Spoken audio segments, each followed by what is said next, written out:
Between 1100 and 1500, roughly half of all medieval castle residents experienced temperatures so low they could see their own breath while sleeping indoors. Stone walls stood 10 feet thick in some places, drawing in cold like magnets and radiating it throughout every chamber. While we complain when our heating dips below 68 degrees, these people faced freezing to death in their own beds without a single thermostat in sight. How did anyone survive sleeping in what were essentially refrigerated stone boxes? Here's what it was really like to battle the deadly cold inside medieval castles each night. Before we start though, if you fall asleep to these regularly, hit like or subscribe. I'm always curious where everyone's listening from, so comment your location and what time it is. It's wild to think some of you might be having breakfast in Tokyo while others are drifting off to sleep in Chicago. Alright, let's head back to medieval Europe. Trust me, it's going to be quite a ride. But first, get comfortable. Seriously, adjust those pillows, pull up that blanket, because where we're going, you're gonna want to be cozy. Your eyes open to darkness. For a second, you're disoriented. Where are you? Then it hits you. The year is 1320, and you're waking up in a stone chamber of Warwick Castle in England. The first thing that registers isn't sight, it's cold. A cold so deep it feels like it's coming from inside your bones. The frigid air burns your lungs with each breath. You can actually see that breath hanging in the air like morning fog. This isn't some minor inconvenience. This is the kind of cold that kills people. God's teeth, it's freezing, mutters the servant, trying to rekindle the fire that died hours ago. His fingers are stiff, barely able to strike the flint. Unlike your comfortable bed right now, where the worst thing you might face is a slightly chilly bathroom floor in the morning, this cold is your constant enemy. Stone. That's the problem. The same material that made castles great for defence made them absolutely terrible for staying warm. And we're not talking about thin stone walls either. The walls at Warwick, a visiting mason once told me, 10 feet thick in some places, 10 feet of solid stone that soaks up cold like a sponge and holds it for days. Stone doesn't just let cold in, it actively works against you. It absorbs the freezing temperatures from outside and radiates that cold into the interior spaces. It's basically a giant cold battery, storing the chill and slowly releasing it directly into your living quarters. Not ideal. You sit up in bed, wincing as your bare feet touch the stone floor. It's like stepping onto ice. Not a great start to your medieval morning, and it's about to get worse because someone's pounding on the door. My lord the Eastern Wall Guard reports riders approaching. And just like that, you have to leave whatever warmth you've managed to create overnight. Because that's the thing about castles. They were built for war, not comfort.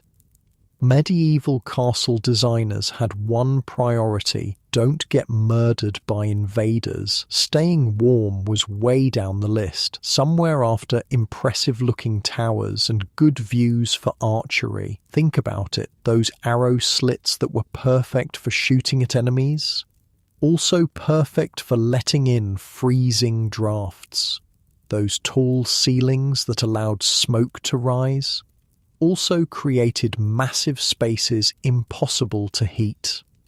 The Great Hall at Warwick could fit 3 modern houses, a historian once explained to me. How do you heat something that size with just wood and coal? You don't. You just accept being cold. Wait, it gets better. Or worse, I guess, depending on how you look at it. The layout of most castles made the cold problem even more fun. Spiral staircases connected different levels, essentially creating perfect wind tunnels. Open courtyards allowed wind and snow directly into the centre of the castle. And windows, if you were lucky, they might have wooden shutters. Actual glass was rare and reserved for only the wealthiest castles, and even then, only in a few rooms. My grandfather served at Windsor Castle, a blacksmith told me, while working on some castle hardware. Said even the king's chambers had drafts strong enough to blow out candles. If the king couldn't escape the cold, imagine what it was like for everyone else. Now picture this. You're the lord of the castle. You've got the best accommodations possible. Your bedchamber is in a tower room. Sounds nice, right? Nope, because heat rises, sure, but towers stick out from the main building, meaning they're surrounded by cold air on 3 sides. Your fancy tower room is basically a medieval refrigerator. Hold up. Let me paint you a picture. The tower room at Kenilworth Castle in winter, stone walls sweating with condensation, the tapestries on the walls actually moving from the wind seeping through the mortar, the metal hinges on the door so cold they could burn your skin if you touched them bare-handed. That was luxury living in medieval England. You know what's the real killer, a castle guide once told me during a private tour. The dampness. It wasn't just cold, it was wet cold, the kind that gets into your joints and never leaves.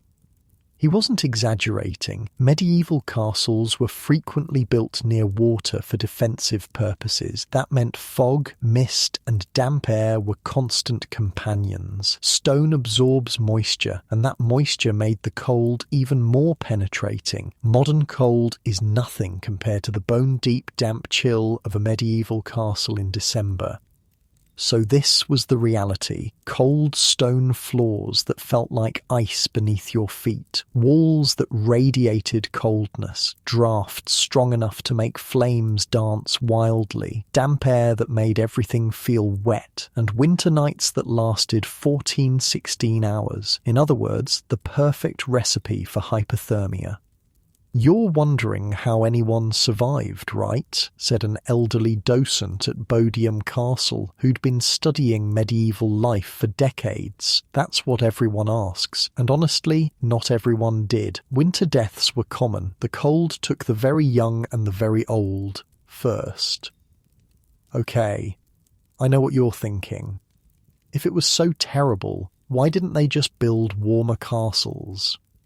Good question. The answer is that they were fighting different battles than we are. Their primary concern was staying alive in a violent world where neighbouring lords might decide your land looked better flying their banner. Stone walls kept out arrows and resisted fire. Cold was a secondary enemy.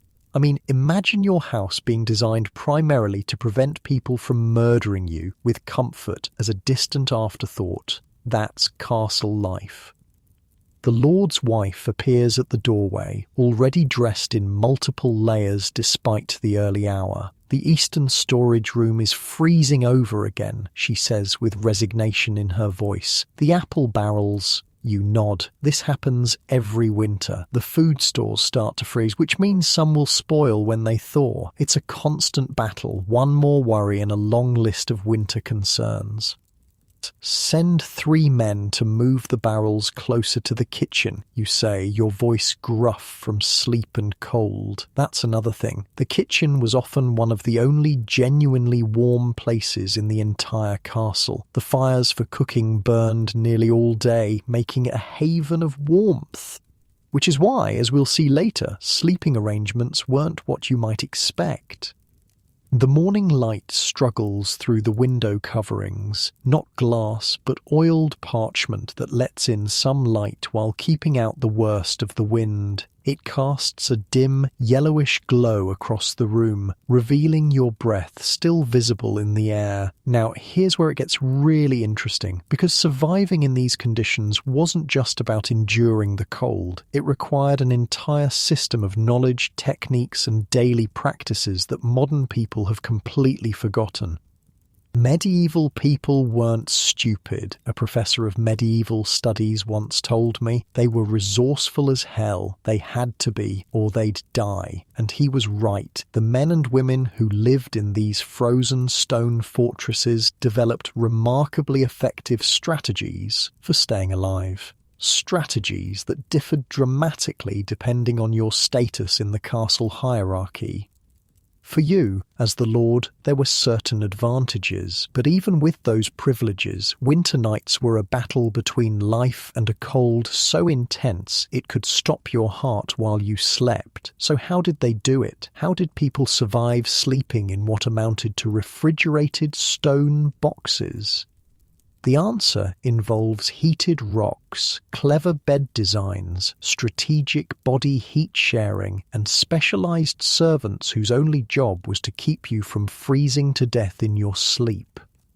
The first rays of sunlight now illuminate the frost that formed overnight on the inside of the window covering. Another day of fighting the cold begins, and as you swing your legs out of bed, you realize that your real enemy isn't the potential invaders outside your walls. It's winter itself. Your steward appears, looking tired but dutiful. "My lord, shall I have the bed warmed again tonight with the heated stones? We're running low on proper fuel." You nod grimly. Double the stones. Winter's teeth are sharp this year. He bows and retreats, already mentally calculating how to keep the household from freezing for another night, because that's what castle life was really about. Survival, one freezing night at a time. And as you face another frigid day, you can't help but wonder how the rest of the castle residents are faring. From the highest noble to the lowest servant, everyone is fighting the same enemy, a cold so intense it seems alive, hunting for any weakness, any opportunity to steal the warmth from human bodies. But the fascinating part is how differently each person experienced and battled this cold, depending on their place in the castle hierarchy, which brings us to the most important survival tool in any medieval castle, the bed. Not just any bed, but a very specific kind of bed that was designed with one purpose in mind, keeping you alive until morning.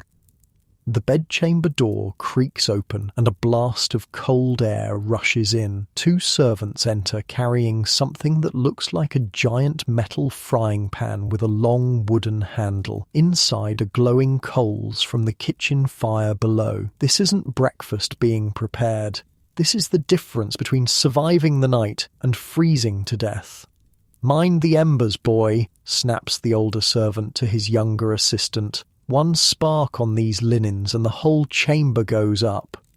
And he's right. The warming pan they're carefully sliding between the bed sheets is essentially a fire hazard on a stick, but in a medieval castle, this dangerous tool was considered essential technology. Welcome to the medieval bedroom, perhaps the most sophisticated survival system in the entire castle. Everything about it, from its design to its materials, was engineered for one purpose: keeping human bodies warm enough to wake up alive the next morning. The four-poster bed wasn't created because it looked fancy. It was a medieval life support system. "See those curtains?" the castle steward explains, pointing to the thick fabric hanging from the bed frame. "Those aren't for privacy, they're for survival." He's not exaggerating. The four-poster bed with heavy curtains was essentially a tent inside a freezing room. Once you pulled those curtains shut, you created a microclimate, a tiny enclosed space where your body heat could actually warm the air around you instead of instantly disappearing into the vast freezing chamber. Think about it. Without those curtains, any heat your body generated would rise straight up and away from you. The enclosed bed kept that precious warmth trapped where you needed it most. The bed itself sits high off the ground, sometimes 3 feet up. This wasn't for show either. It was strategic positioning to avoid the coldest air in the room, which settled near the floor. "The height matters," says the steward, tapping the wooden frame. "Cold air sinks. Up here, you might be 5 degrees warmer than if you slept lower. 5 degrees might not sound like much, but when you're hovering near freezing, it could mean the difference between life and death."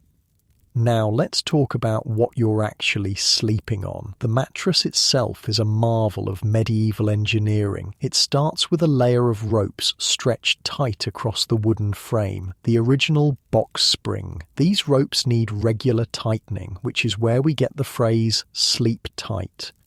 Turn the crank twice a week or you'll sag to the floor, advises the lady's maid, demonstrating how the ropes are tightened, and when they're too frayed to hold, you'll need new ones. Mark it in the household accounts. On top of these ropes sits the mattress, and if you're lucky enough to be nobility, yours is stuffed with feathers.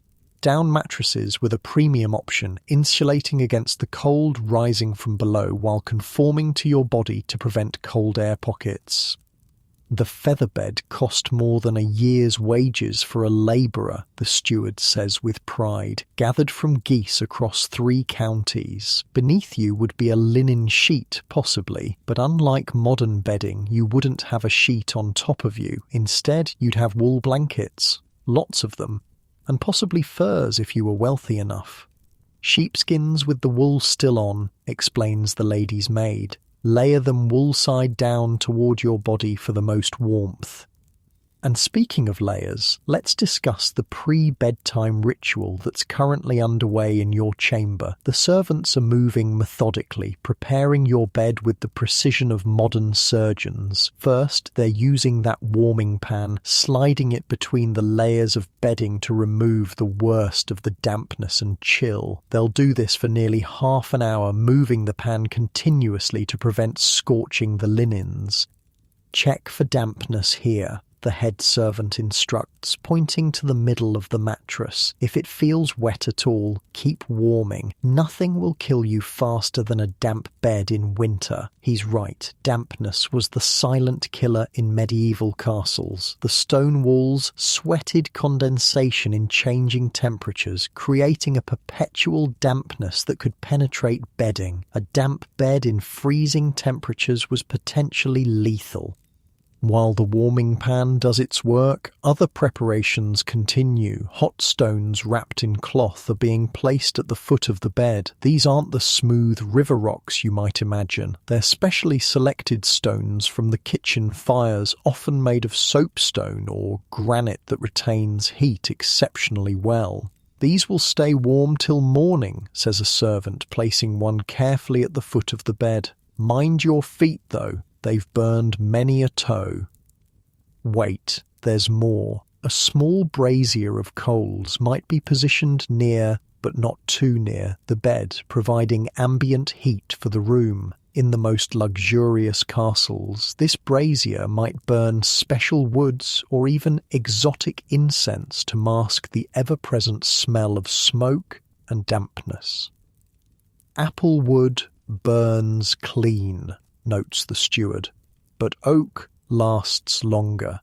Your father preferred oak.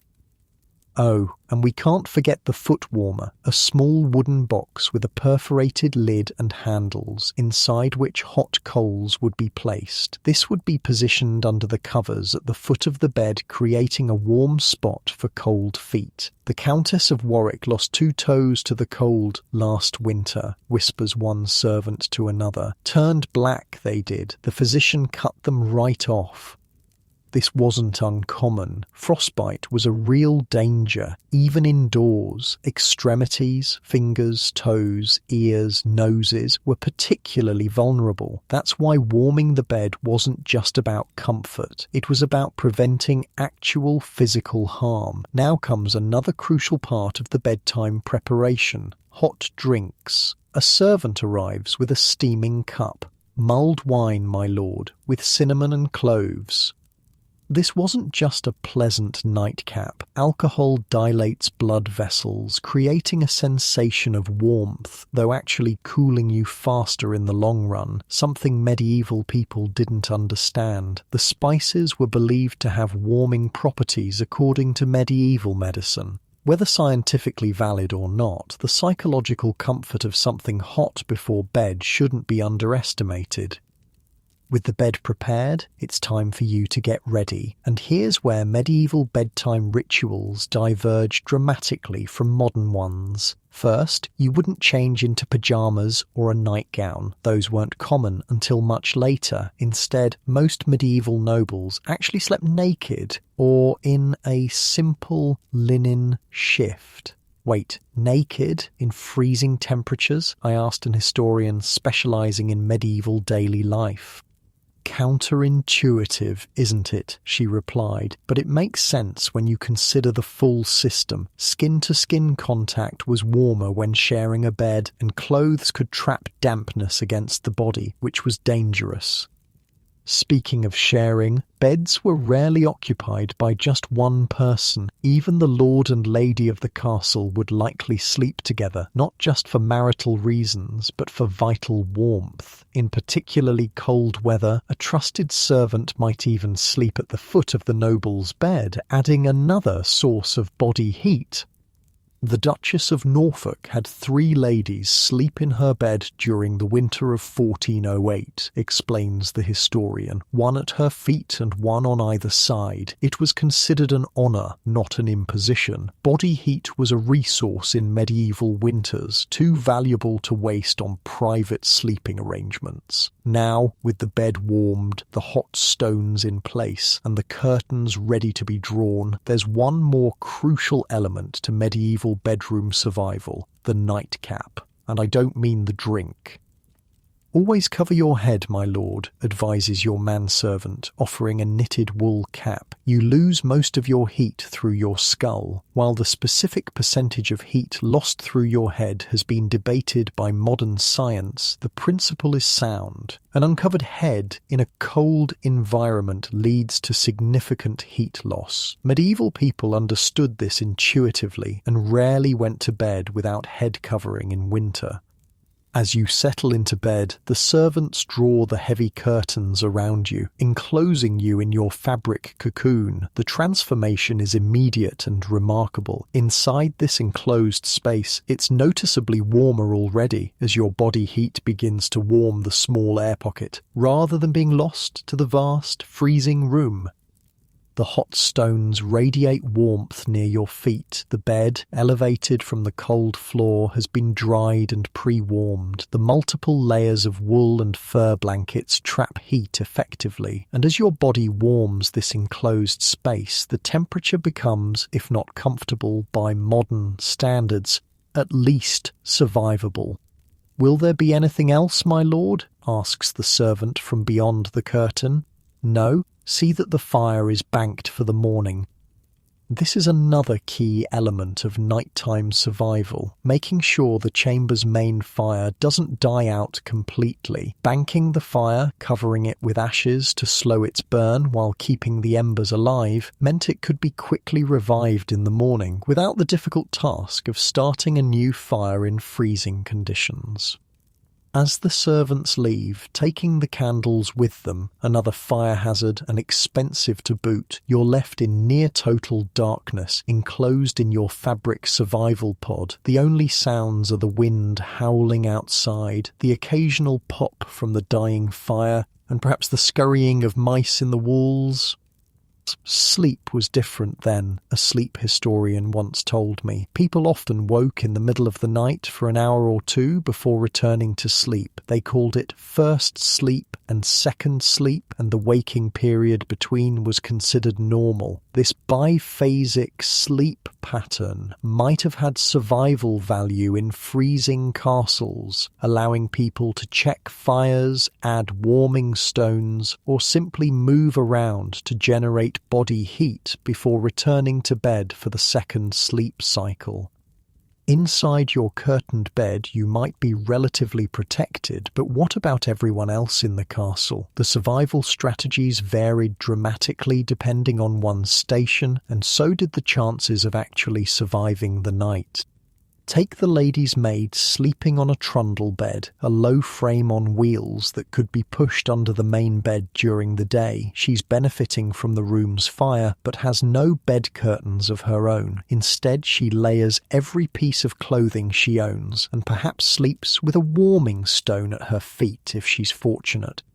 We fought over the sleeping spots. An elderly woman who had worked as a castle servant in her youth told a Victorian historian, "Closest to the kitchen wall was best. The ovens kept it warm all night." But even with these preparations, the cold was relentless. Medieval writings are filled with accounts of the suffering caused by winter nights in stone castles. In the Chronicle of Jocelyn of Brakeland, a 12th century monk, he describes visiting a castle where the cold was so severe that it caused the wine to freeze in the cups and the water in the washing bowls to turn to ice even near the fire. Imagine drinking from a cup and finding the wine freezing to the rim. That was reality. When morning finally arrives, the temperature in the castle is often at its lowest. The fires have died down through the night, and the stone has been cooling for hours. This is the most dangerous time, when the body's core temperature is naturally at its lowest. The first servant to enter your chamber brings news along with the morning fire. Old Walter didn't wake this morning, my lord. Found stiff in the guardroom. Deaths from cold, hypothermia as we now call it, were common enough in medieval winters to barely warrant mention. The old, the very young, the ill, they were particularly vulnerable, but even healthy adults could succumb if their nighttime survival systems failed. The four-poster bed with its tactical design was literally a life-saving technology, not a luxury. The warming pan with its hot coals was essential medical equipment. The layers of wool and fur were survival gear. As you emerge from your curtained sleeping fortress into the biting cold of the chamber, you're once again reminded that survival, not comfort, was the primary goal of medieval bedroom design. "Ready your warmest garments, my lord," advises your manservant. The messenger says snow is falling heavily. While you may have survived the night in your carefully prepared bed, many in the castle weren't so fortunate, and today will bring its own challenges as the medieval battle against the cold continues. But the most fascinating aspect of this struggle isn't found in the Lord's chamber with its relative luxuries. To truly understand the ingenuity and resilience of medieval castle dwellers, we need to look at how the majority of the household, the servants, managed to survive their nightly battle with the deadly cold. Their strategies were different but no less clever, and in some ways more effective than those employed by their noble masters. Servants couldn't rely on expensive four-poster beds or personal warming pans, so they developed their own systems, often based on the principle that human warmth was the most reliable heat source of all. Servants slept like pups in a litter, described one medieval household account. Huddled together for warmth, 10 or 12 to a chamber. This communal approach to fighting the cold revealed an understanding that survival wasn't an individual achievement but a group effort, and nowhere was this more evident than in the servants' sleeping arrangements, which we'll explore next. As your manservant helps you dress for the day, layering woolen garments to trap heat close to your body, you hear the bustling of the castle coming to life. The bread ovens are being stoked in the kitchen, creating precious heat that the kitchen servants would have huddled near all night. The great hall below is being prepared for the day's activities, with fresh rushes laid on the floor to provide minimal insulation from the stone, and somewhere a gravedigger is breaking through the frozen ground to make room for old Walter, another victim of the medieval winter. In this environment, your bed wasn't just furniture, it was your nightly refuge in a world where the cold was actively trying to kill you, and for the servants of the castle, without access to such luxuries, survival required even more creative solutions. The kitchen at night was a different world. While the lord and lady retreated to their curtained four-poster beds with heated stones and warmed linens, the castle's servants faced their own battle against the killing cold. Their weapons, proximity, ingenuity, and each other. "Best spots behind the bread ovens," whispers Meg, a kitchen maid of 12 years, to the new boy who arrived last week. "Stone stays warm till morning, worth the extra mice." She's not wrong. The massive bread ovens built into the kitchen walls absorbed heat throughout the day of baking and radiated it slowly all night. The stone wall backing these ovens was prime sleeping territory, fought over through subtle servant hierarchies and quiet alliances. "Martin will break your fingers if you take his spot," she warns, nodding toward a burly man stirring a pot of pottage. "Been sleeping there since before you were born." The reality of servant life in medieval castles wasn't what most people imagine. There were no private servant quarters with neat little beds all in a row. For most of the lower-ranking staff, sleeping arrangements were makeshift, communal, and dictated by one overwhelming concern: don't freeze to death. I visited dozens of castle ruins as a graduate student, an archaeologist told me, and kept looking for the servants' bedrooms. Then I realised I was thinking like a modern person. They didn't have bedrooms, they had sleeping spots, often temporary ones. The Great Hall, the heart of castle activity during the day, transformed at night into a massive dormitory. Servants would unroll straw pallets or simple woolen mats on the floor, often near the central hearth that would hold embers through the night. But don't picture neat rows of sleeping servants. The reality was far more chaotic and, frankly, intimate. Court records from 1340 mention a complaint that 43 servants were sleeping in a hall built for 30, the archaeologist explained. They were practically piled on top of each other. This wasn't just overcrowding, it was survival. Human bodies generate heat, and, in the brutal cold of a medieval castle, that heat was too valuable to waste on personal space or privacy. They slept like a litter of puppies, a tour guide at Bodiam Castle once told me, all tangled together in heaps. The cold killed you if you got too proud about personal space. Unlike modern sensibilities about personal bubbles, medieval servants understood that body heat was a communal resource. Sleeping huddled together wasn't just normal, it was necessary.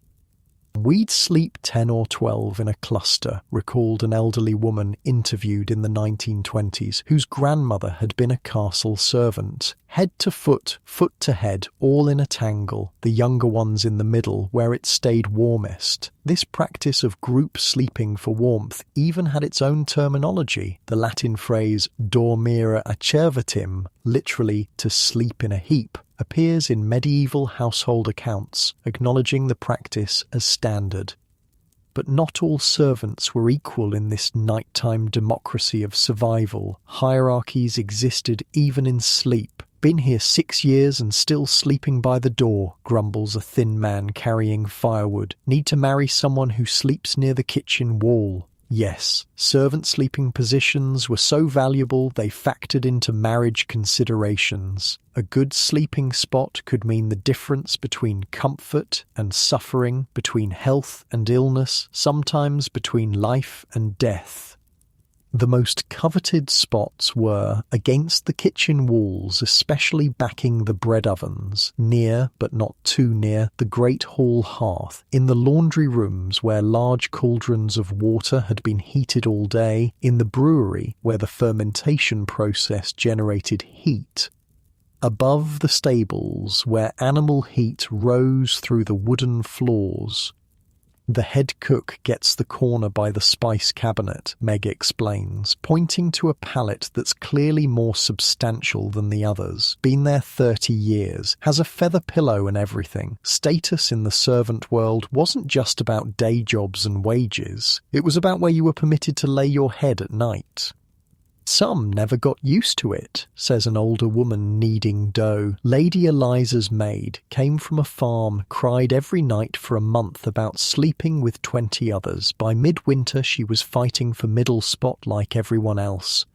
Wait, I can hear you thinking, didn't they have beds? Some did, but not what we'd recognise as proper beds. Higher-ranking servants like the steward might have a simple wooden platform to keep them off the floor. The most fortunate personal servants, like the lord's manservant or the lady's maid, might have trundle beds, low frames on wheels that could be stored under the noble's bed during the day. But for most, the floor was their mattress, with only what padding they could gather. "When I started at the castle, I had nothing but my cloak to sleep on," says the older woman, flour dusting her forearms. "Saved bits of wool for a year to stuff my own pallet. Still use it 20 years on. Even the materials used for sleeping revealed the harsh inequality." While the Lord enjoyed feather mattresses and linen sheets, servants made do with straw pallets at best, often stuffed with whatever they could find: wool scraps, horsehair, dried moss or herbs. "Or lavender in mine," says a young girl proudly. "Keeps the fleas away, mostly." Speaking of fleas and lice, bedbugs and mice, they were unwelcome but inevitable bedfellows. This communal sleeping, while necessary for warmth, had its downsides in terms of hygiene and disease transmission. Court records from Winchester Castle note an outbreak of winter fever that killed 8 servants who slept in the same corner of the hall, a historian told me. Once illness entered these sleeping groups, it spread rapidly, but the alternative, sleeping alone in the cold, was often seen as the greater risk. Hypothermia killed more quickly than most contagions. As we follow Meg through her evening routine, we see another survival tactic unique to servants: strategic clothing management. "Never take off your clothes," she advises the new boy. "Wear everything you own. Take off the outer layer for work, put it back on for sleeping." Unlike the nobles, who often slept naked under their blankets, servants typically slept fully clothed, adding their day clothes as extra blankets rather than removing them. Some even slept in their shoes, partly for warmth, partly because good shoes were valuable and could be stolen.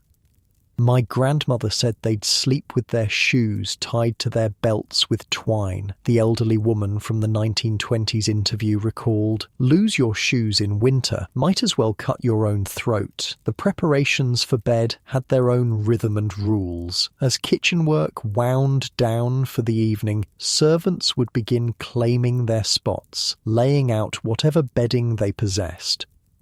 "Marta, your pallet's dripping again," calls the cook to a laundry maid. "Hang it by the fire or we'll all be sleeping in a puddle." Damp bedding was a constant concern. Servants who worked with water, laundry maids, scullery boys, brewers, often had chronically damp clothes and bedding, a dangerous condition in the freezing castle. These workers would take turns drying their pallets near the kitchen fire in the evenings, one more community ritual in the shared struggle against the cold. "We'd hang everything we could near the fires at night," recalled a former castle servant in a Victorian memoir. "The kitchen looked like market day, with all manner of clothes and bedding hanging from every hook and beam." This practical approach extended to other survival tactics. While nobles had warming pans and hot stones prepared by servants, the servants themselves developed their own heating methods. "See this?" Meg shows the new boy a rounded stone about the size of a small loaf. "Put it in the ashes when the baking's done. Wrap it in rags before bed. Keep it at your feet. Thank me later." These improvised bed warmers were critical technology for people without access to the luxury of purpose-made warming pans. Stones, bricks, even sand-filled cloth bags would be heated and taken to bed, often shared between several sleepers. "My sister and I shared one brick between us," says a scullery maid, scrubbing at a pot. "Took turns putting it at our feet. When it cooled, we'd hug it to our chests for the last bit of warmth." Some servants developed specialized tools for their particular sleeping situations. Stable hands, who often slept above the horses to benefit from the rising animal heat, created night buckets, clay containers filled with hot coals and covered with pierced lids that could safely provide heat in the hay-filled environment of the stables. "Burn the stable down. You'll wish you'd frozen instead," warns the stable master. Lord William hanged 2 boys for starting a fire with their night bucket in 42. This was no idle threat. Castle fires were terrifying prospects, especially at night, and the tension between needing heat and fearing fire was constant. Servants found responsible for fires faced severe punishment, yet going without heat often wasn't survivable in the depths of winter.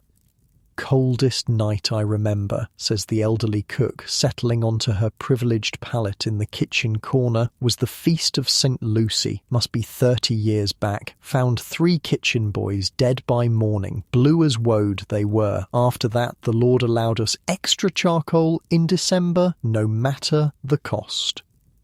Death from cold was common enough that most castle servants had witnessed it firsthand. It shaped their behaviour, their social structures, and their nightly routines in ways modern people can barely comprehend. We think of hypothermia as something that happens to mountaineers or people lost in blizzards, a medical historian explained to me. For medieval castle dwellers, it was an indoor hazard, like us worrying about electrical fires or carbon monoxide.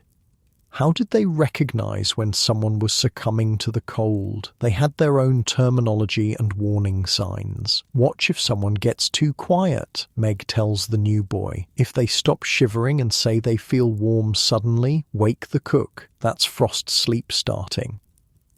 What she's describing in modern terms is the paradoxical undressing and mental confusion that precedes death from hypothermia.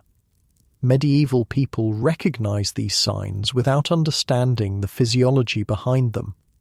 They also recognized that certain people were more vulnerable. The very young, the elderly, the thin, and the ill were watched more carefully on the coldest nights. "Old Tom sleeps between the baker's boy and Wat the Strong," Meg explains, pointing to an elderly man settling onto a pallet. "Been that way since he turned 60. Best warmth spots for the oldest among us." This informal system of protection for the vulnerable reflects a community understanding of shared survival that went beyond individual comfort. And what happened when someone did begin to show signs of dangerous cold? Servants had their own emergency protocols. Strip them, put them skin to skin between the 2 strongest, the cook explains matter-of-factly when I ask. "Wrap everyone in whatever blankets you have. Works more often than not, if you catch it early." This emergency sharing of body heat, sometimes involving 3 or 4 people piled together, was a life-saving technique employed without embarrassment or hesitation. Survival trumped all other concerns, but sometimes even these measures weren't enough, especially during the bitterest cold snaps or when provisions ran low. "Winter of '86 was brutal," recalls the elderly cook, her voice dropping. 23 servants at Michaelmas, 17 by Easter. The cold took them one by one, nothing to be done. These winter death counts were recorded in household accounts alongside expenses for food and candles. The human cost of medieval life noted with the same bureaucratic precision as the price of salt or wine. As night falls fully across the castle, the kitchen finally grows quiet. The servants settle onto their pallets in practiced formations, the oldest and youngest toward the centre of the groups, the strongest on the outer edges. Bedding is arranged, shared, and tucked. Bodies press together without self-consciousness, sharing the only reliable heat source available, each other. "Good night. And God keep you warm," murmurs the cook, the traditional servant blessing in winter months. In the darkness, someone begins to hum softly, an old tune about spring flowers and warm sunshine. Others join in, the quiet melody a contrast to the wind howling outside the kitchen walls. This too is part of survival, the comfort of community against the lonely cold. "My father sang that every winter night," whispers a voice in the darkness. "Said it reminded him that cold wasn't forever." This is perhaps the most overlooked aspect of how medieval castle dwellers survived the winter nights, not just the physical strategies of shared warmth and careful sleeping arrangements, but the psychological adaptations that made the cold endurable. They told stories, an oral historian explained to me. Winter tales passed down, songs, prayers specific to cold weather. These weren't just entertainment, they were coping mechanisms, ways to normalize an experience that would break most modern people. As the kitchen settles into sleep, the new patterns of breathing and the occasional snore indicate that most have found some measure of rest, despite the cold that makes each exhale visible in the dim light of the banked fire. But not everyone in the castle has the luxury of sleep, even in these communal conditions. Beyond the kitchen walls, through the draughty corridors and up on the exposed ramparts, another group battles the cold with far fewer resources and no opportunity to huddle together for warmth. The night watchmen, standing guard in the most exposed parts of the castle, face the winter darkness alone, their story perhaps the most extreme testament to medieval cold endurance. "Pity the poor bastards on the wall tonight," mutters someone in the darkness of the kitchen. "Rather sleep with pigs than stand watch in this weather." And indeed, some servants did exactly that. Sleeping in the animal quarters was another survival strategy, particularly for those who cared for the animals. The body heat of horses, cows, pigs, and even chickens was too valuable to waste. "Stable lads had it best in winter, worst in summer," observes the cook. "Warm nights with the horse stink, or cool nights with the kitchen smoke. Each servant makes their choice." As we leave the servants settled in their communal sleeping arrangements, we can reflect on how different their experience was from the nobles in their curtained beds, yet how both groups, in their own ways, were engaged in the same fundamental battle against the cold. For the nobles, it was a battle fought with technology and servants, warming pans, bed curtains, and hot bricks prepared by others. For the servants, it was a battle fought through community and adaptation, shared body heat, strategic sleeping positions, and improvised warming tools. Both were fighting for the same prize, to wake up alive when morning came. But there was one group in the castle whose fight against the nightly cold was even more desperate, and whose suffering was perhaps the greatest of all, because while the nobles slept in their enclosed beds and the servants huddled together on their pallets, the night watchmen stood alone on the castle walls, exposed to the full fury of winter, with almost no protection at all. Their story is one of endurance at the very limits of human capability, and as the kitchen settles into uneasy sleep, these solitary figures begin their own night-long battle against the killing cold. "Pray for those on the wall," murmurs the cook, making the sign of the cross as she drifts towards sleep. "For many a watchman has been found standing frozen at his post come morning." Her words hang in the frosty air, a reminder that even the servants' hard circumstances were a kind of privilege compared to what the night guards endured. But that's a story for another part of our journey through the frozen nights of medieval castle life. The wind on the castle walls is a living thing. It doesn't just blow, it hunts. It finds every gap in your clothing, every exposed inch of skin. It steals your body heat faster than you can generate it. And for the night watchmen of medieval castles, this wind was both companion and enemy during the long, freezing hours of their duty. "Third watch is the worst," mutters Edwin, a grizzled veteran of 15 years on the walls. "Coldest time of night, just before dawn. Men die on third watch." He's not exaggerating. While the nobles slept in their curtained beds and servants huddled together in the kitchen, the night watchmen faced the winter darkness alone in the most exposed parts of the castle, with almost no protection from the killing cold. "Found Aldred frozen last winter," Edwin tells the young guard beside him, "still standing upright, eyes open, didn't even fall when he died."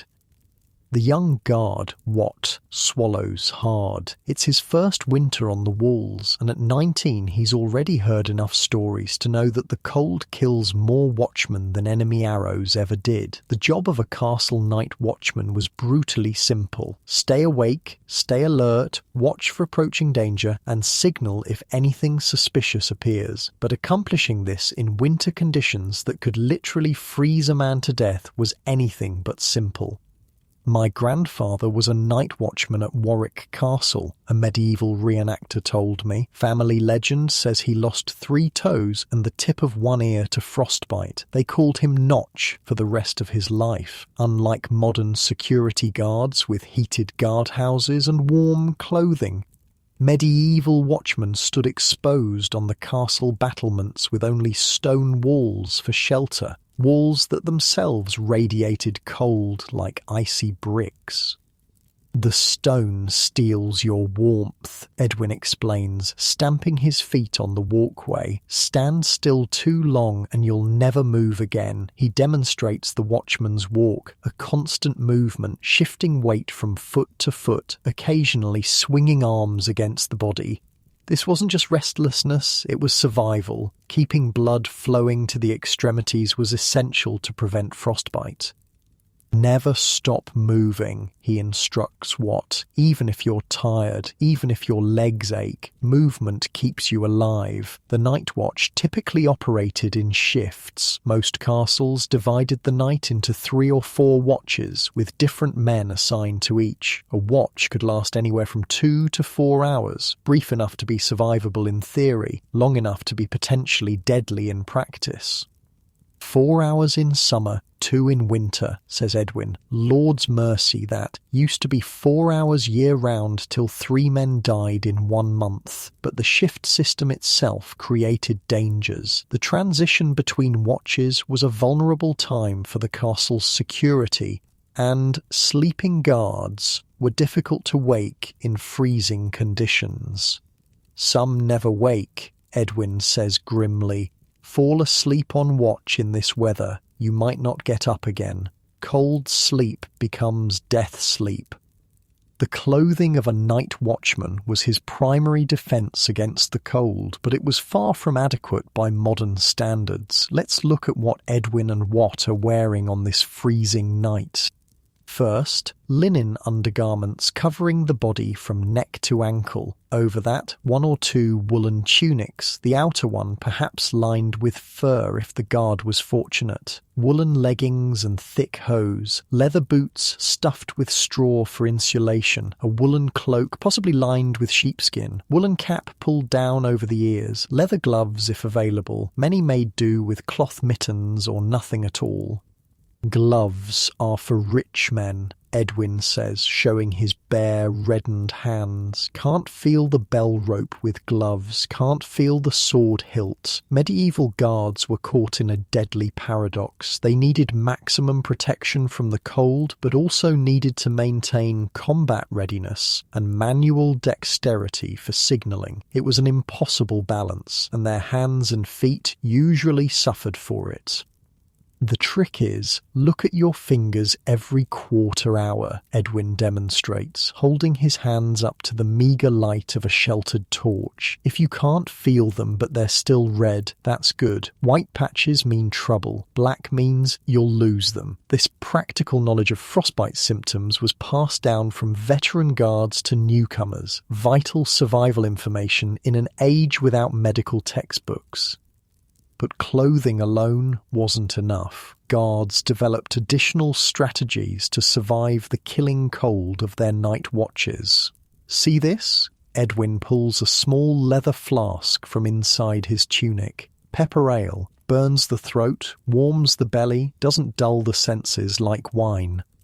Various warming drinks were common among night watchmen. Unlike the nobles with their spiced wine, guards needed beverages that would warm without intoxicating. Hot ale mixed with pepper, ginger, or mustard seeds was common. Some guards swore by a mixture of hot water, vinegar, and honey.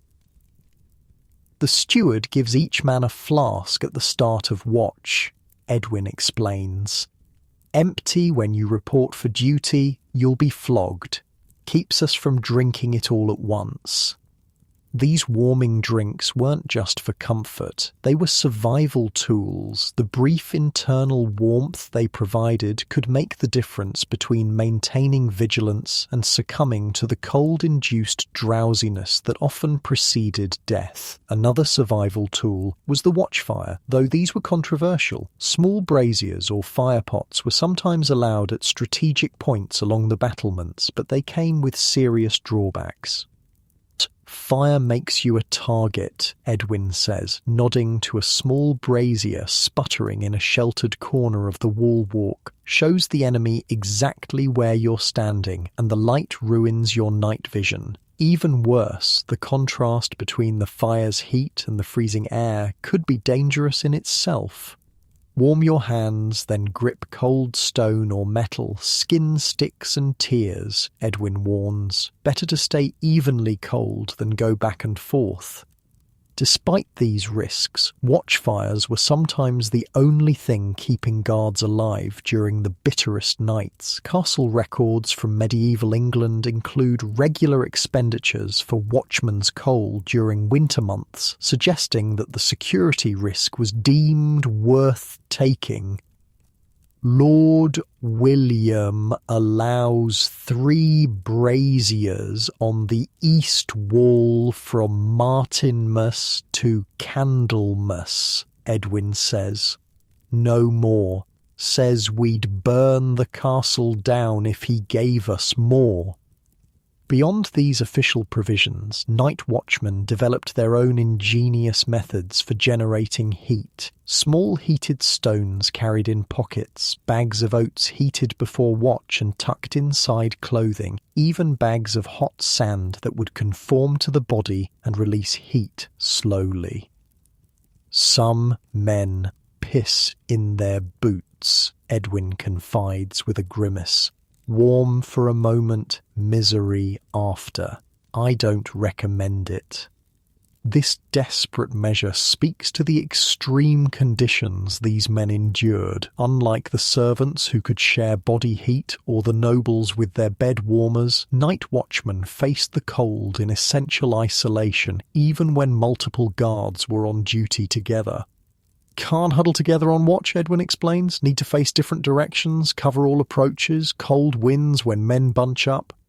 The practical requirements of their duty prevented the most effective cold-fighting strategy available to other castle dwellers, communal body heat. This isolation made their struggle against the cold particularly acute. My feet haven't been truly warm from November to March in 15 years, Edwin says matter-of-factly. You get used to it, or you die. The casual way he refers to death reveals much about the watchman's relationship with mortality. Records from various medieval castles suggest that death on night watch was common enough to be an expected occupational hazard, particularly among the elderly or infirm assigned to guard duty. At Norwich Castle in 1412, 4 night watchmen were found dead at their posts after a particularly cold night, a medieval historian told me. The castle steward simply noted the expense of replacing them, as one might record the cost of broken equipment. The human cost of castle security was rarely factored into the calculations of those who slept safely inside, but the night watchmen themselves developed a culture of mutual protection, watching out for each other when possible. Check on the old ones, Edwin tells Watt. Thomas on the North Tower is 60 if he's a day. Look for him every half hour. If he's sitting, wake him. Sitting is dying in this cold. The most vulnerable were supposed to be excused from winter night duty, but reality often differed from policy. Old soldiers, those who had served the Lord for decades, frequently found themselves assigned to the walls regardless of their fitness for the task. No one wants night watch, Edwin says, but the Lord needs eyes on the walls, and we all serve or suffer. Not all watchmen were created equal, however. Their equipment and conditions varied dramatically depending on the castle's wealth and the Lord's concern for security.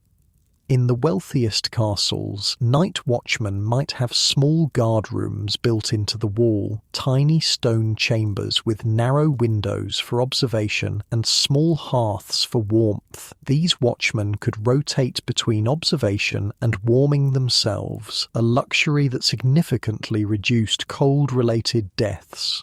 Heard Windsor has guard rooms with actual braziers inside, Edwin says with naked envy. King's men don't stand in the wind like we do.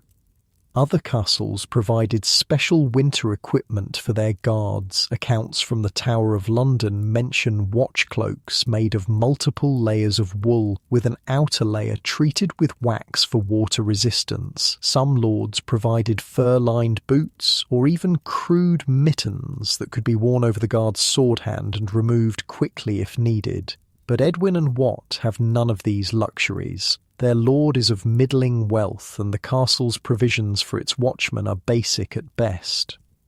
"Take this," Edwin says, handing Wat a flat stone about the size of a small loaf of bread. "Keep it inside your tunic, against your belly. Won't stay warm long, but better than nothing." The stone had been sitting near a brazier and radiates a modest heat. This small comfort carried close to the core of the body might make a life or death difference during the long hours ahead. As the night deepens, the temperature drops further. Wat's breath hangs in clouds before his face, and the metal of his sword hilt becomes painful to touch. The stone against his belly has long since gone cold. "Worst time now," Edwin murmurs, looking east where no hint of dawn yet lightens the sky. Bodies at its lowest. Suns far away. Dead time. Medical science has since confirmed what these guards knew from experience. The body's core temperature naturally drops to its lowest point in the hours before dawn, making this the most dangerous time for those exposed to extreme cold. "Men die in the third watch," Edwin repeats his earlier warning. "Stay awake, keep moving."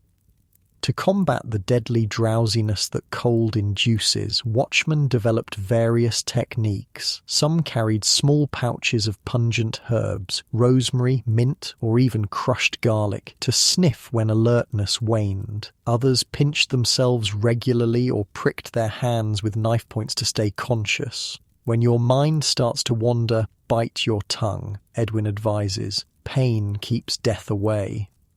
Perhaps the most effective strategy was conversation. Guards would talk constantly when conditions were at their worst, asking each other questions that required responses, telling stories that needed reactions. "Tell me about your village," Edwin commands Wat. "Every detail. The baker's name. The colour of the tavern door." This wasn't just passing time, it was monitoring each other's mental state. Slurred speech or confusion could be early signs of dangerous cold exposure, what modern medicine calls hypothermia, but medieval guards simply called frost taken. "If I stop making sense," Edwin says, "slap me hard and call for the next watch early. Rather face the steward's anger than the death chill." The camaraderie between watchmen was built on this mutual dependence for survival. Despite different ages and backgrounds, they formed bonds forged in the shared struggle against the cold. "My cousin was a night watchman at Kenilworth," the medieval reenactor told me. "He said they had a saying. Summer friends are many, winter watchmen are few, but true."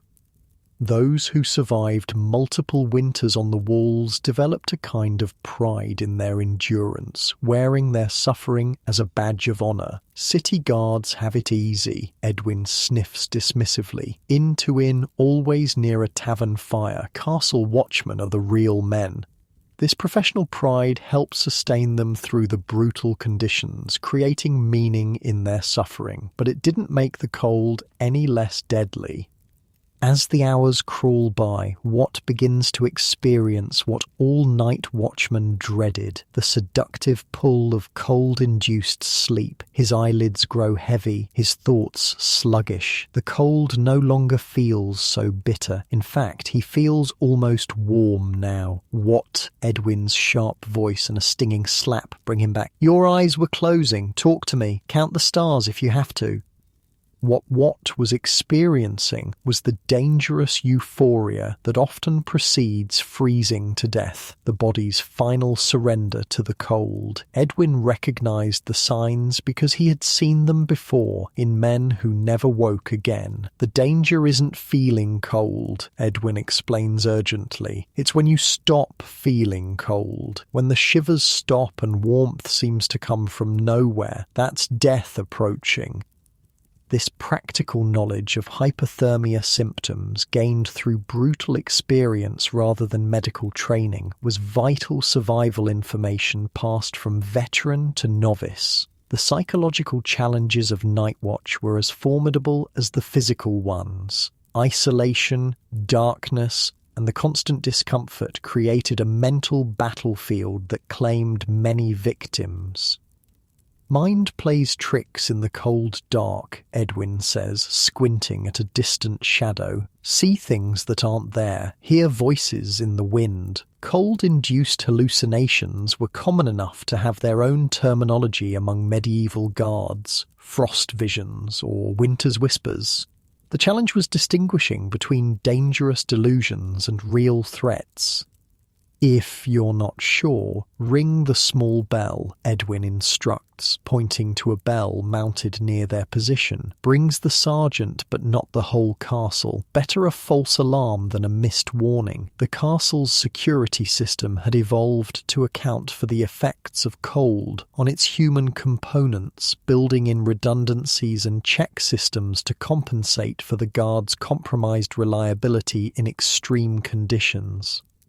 As the night inches toward dawn, Watt and Edwin complete their watch without further incidents. Their replacements arrive, stamping and blowing into cupped hands, their expressions grim as they prepare for their own battle with the cold. "Made it through another," Edwin says with gruff satisfaction as they descend the stone stairs toward the relative warmth of the castle interior. "Another night cheated the Reaper." This was how success was measured on the winter watch, not by enemies spotted or alerts raised, but simply by survival until the changing of the guard. Inside, they head directly to the kitchen, where the earliest servants are already starting the day's fires. The watchmen are given a privilege earned through their suffering, first claim to the kitchen hearth. "Stand back. Give them room," orders the head cook, shooing away others as Edwin and Watt approach the growing fire. Nightmen get the flames first. This tradition, giving night watchmen priority access to morning warmth, was common in many castles. It acknowledged the extreme conditions these men endured and provided a reward for their service. But the warming process itself was dangerous. Frostbitten extremities could be damaged further by sudden heat, and the pain of circulation returning to half-frozen limbs was excruciating. "Don't put your hands or feet too close," Edwin warns, demonstrating how to rotate before the fire, warming gradually. Quick heat cripples. Seen men lose fingers that survived the cold only to be ruined by the fire. As they slowly warm, Edwin inspects Watt's hands and face for signs of frostbite. Finding none, he nods with approval. "You'll do," he says simply. "Rest now. We go back at sunset." And that was the final cruel reality of the night watchman's existence. The brief respite of daylight hours would pass all too quickly, and darkness would bring another battle with the cold, night after night, week after week, through the long months of winter. This cycle of endurance shaped these men in ways that's hard for us to imagine today. Their bodies adapted, developing greater cold tolerance, changing circulation patterns to protect core temperature at the expense of extremities. Their minds adapted too, learning to function through discomfort that would incapacitate most modern people. People ask if I'm afraid of the dark. An elderly security guard who worked winter nights once told me. I laugh. Darkness isn't the enemy. Cold is. Cold kills silently, patiently. Cold never gives up. Edwin would have understood this sentiment perfectly, as would the countless unnamed night watchmen who stood their posts through medieval winters, fighting not just external enemies, but the more immediate threat of the freezing darkness itself. As Watt collapses onto his pallet in the guard's quarters, too exhausted even to remove his boots, he knows he's passed a test of sorts. He survived his first deep winter night on the walls, but winter is long and many nights remain before spring brings relief. Rest while you can, says another guard, already snoring before he finishes the sentence. For now, both Edwin and Watt have survived the deadly cold that claimed so many of their predecessors, but the night will come again, and with it the eternal battle against the cold that defined the night watchman's existence. This was the reality of medieval castle life in winter, a multi-layered struggle for survival that played out differently depending on one's station, from the lord in his curtained bed to the servants huddled together to the watchman facing the elements alone. Each fought the cold with whatever tools and strategies their position afforded them. But there were times when even the best preparations weren't enough, when winter tightened its grip beyond normal expectations, when provisions ran low, or when unexpected crises arose. Even the relatively privileged inhabitants of the castle found themselves at death's door. These winter emergencies tested medieval ingenuity to its limits and sometimes pushed castle dwellers to extreme measures in their quest to survive until spring. The winter of 1395 was remembered for generations, not as the coldest on record, though it certainly qualified, but as the winter that wouldn't end. March came and went with no thaw. April arrived with fresh snow. By early May, when spring should have been well established, ice still crusted the castle moat each morning. We called it the Endless Winter. An entry in the Warwick Castle steward's account reads, "Provisions meant for 3 months stretched to 5. God's mercy alone prevented us from eating the dogs." Extreme winters like this pushed medieval castle dwellers beyond their normal survival strategies. When the cold persisted beyond all expectations, when food stores dwindled, when fuel became scarce, that's when true desperation set in, and with it, measures that reveal just how precarious life in a medieval castle could be. "My lord, the coal store is down to a quarter sack," reports the steward, his face grave. "The woodpile won't last 3 days at current use." The lord of the castle, huddled near the great hall's fire in layers of fur, nods grimly. He's been expecting this news for weeks. "Implement the winter protocols," he says quietly. "May God forgive us." The winter protocols. Every well-run castle had them, though they were rarely discussed openly and even more rarely implemented. They were the emergency measures, the last resorts, the brutal calculations of survival when normal methods failed. First step was always consolidation, a castle historian explained to me, abandoning parts of the castle to concentrate warmth in fewer spaces. This meant closing off entire sections, towers, halls, even whole wings, to focus limited heating resources on a few critical areas. For castle dwellers accustomed to already cramped quarters, this created unprecedented crowding.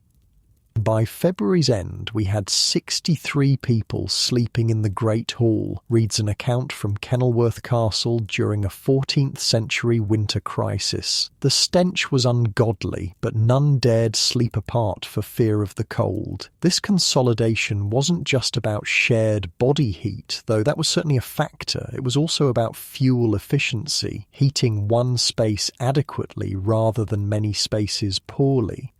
We moved the Lord's family from the tower bedroom to chambers adjacent to the kitchen, the castle steward recalls, making notes in the household account. Dignity sacrificed for survival. That was a radical step. Medieval nobility defined themselves through physical separation from commoners. For a lord to abandon his private chambers and sleep in proximity to servants represented a profound disruption of the social order, one accepted only in the most extreme circumstances.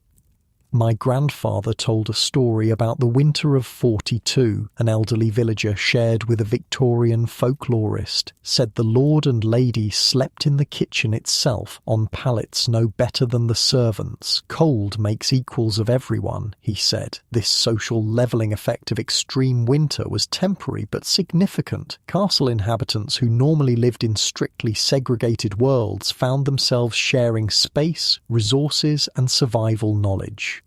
Lady Eleanor learned to knit from the kitchen maids that winter, a lady-in-waiting's diary recalls, said she'd rather have warm fingers than clean ones, shocking to hear a noblewoman speak so. But warm fingers were no small matter when frostbite threatened. During extreme winters, the strictures of propriety loosened by necessity. Ladies who would normally never engage in manual labour found themselves learning practical skills from servants. Lords who would normally delegate all physical tasks took turns carrying firewood. The young lord chopped wood alongside the stable boys, notes a surprised entry in a castle account. His hands blistered and bled, but he did not stop until darkness fell. Beyond consolidation of space, castles implemented strict rationing of essential resources, primarily fuel and food. These rationing systems reveal much about medieval priorities and power structures. Fuel was allocated by rank, but with minimums for all, explained a historian specialising in medieval household management. Even in the most desperate times, castle administrators understood that letting servants freeze to death was ultimately self-defeating. The rationing system typically looked something like this. The lord's family received enough fuel to maintain one fire in their consolidated living space. Essential staff, the steward, key knights, the marshal, received fuel for a small brazier in their sleeping quarters. Common servants received no individual allocation, but benefited from the kitchen fires and consolidated sleeping arrangements. Night watchmen received a slightly increased allocation for braziers on the walls, acknowledging the extreme conditions they faced. Coal goes first to the watchfires, then the kitchen, then the great hall, orders the steward in our castle. No private chambers to receive fuel until further notice. Food rationing followed similar principles, but with important differences. While nobles might accept reduced comfort, they rarely accepted reduced nutrition. Food rationing typically preserved the quality of nobles' meals while drastically reducing quantity for everyone. The lord's table receives 1/3 less meat, servants half their normal bread, the steward calculates, scratching figures on a piece of parchment. Castle guards maintain full rations. Men standing watch in this cold need their strength. This pragmatic approach to rationing recognised that different roles in the castle required different levels of sustenance. Those performing physical labour in the cold, particularly the night watchman, needed more calories simply to survive their duties. Guard found dead this morning wasn't killed by cold alone, the castle physician remarks grimly. Man was skin and bones beneath his cloak, can't fight winter on an empty stomach. When normal rationing wasn't enough, castle dwellers turned to increasingly desperate measures to generate heat and preserve food. This is where medieval ingenuity truly reveals itself. "Bring me every piece of furniture not currently in use," orders the steward. Chairs, tables, decorative screens, anything made of wood. Sacrificing furniture for firewood was a drastic step that indicated severe crisis. Furniture in medieval castles was valuable and relatively scarce. To deliberately destroy it for fuel meant that survival concerns had completely trumped economic considerations. First went the old trestle tables from the feast hall, recalls a servant from a particularly desperate winter. Then the benches. By March the Lord authorised cutting up the great oak wardrobe that had been his grandmother's wedding chest. I saw Lady Anne weep as they took the axe to it. But furniture was just the beginning. As winter crises deepened, castle dwellers found fuel in increasingly unlikely places.